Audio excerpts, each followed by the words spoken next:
ఆ గ్రామ పశువులకు చీడ వ్యాపించింది. ఆ గ్రామ జనులు ఓలేరమ్మ చిట్టి పడకై ఒక్క రోజులోనే నన్ను ధర్మ చేయమని ఒక రోజులో రథం ఎత్తు తయారైతుంది. ఎంత జనులు ఎంత విచిత్రమైన కోరిక కోరి ఉన్నారో నేను అక్కడ ఒక వింతను చూపిన కోలేరి చే కథకాపు గారి చుట్టకు ఆ మహిమ చూసిన జనులు ఇది వరకులో నన్ను పిచ్చి బ్రహ్మయ్య అనేవారు.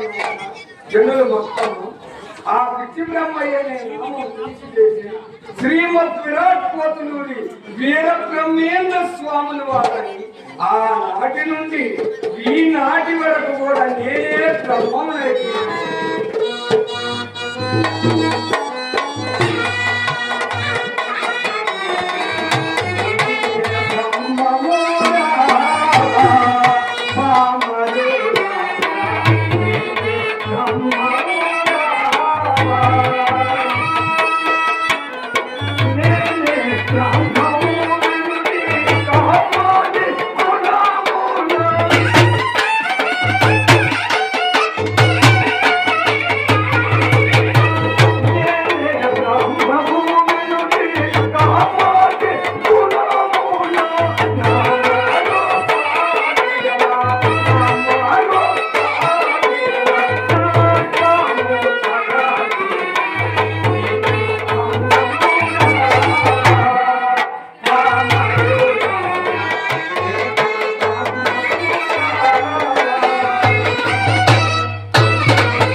నామరూప క్రియనగా కామము, క్రోధము, లోభము, మోహము, మదము ఈ మదమాశ్రములను అన్ని కూడా నాలో తొలగించి వేసినాను కనుక నేనే బ్రహ్మమునైతే స్వామి.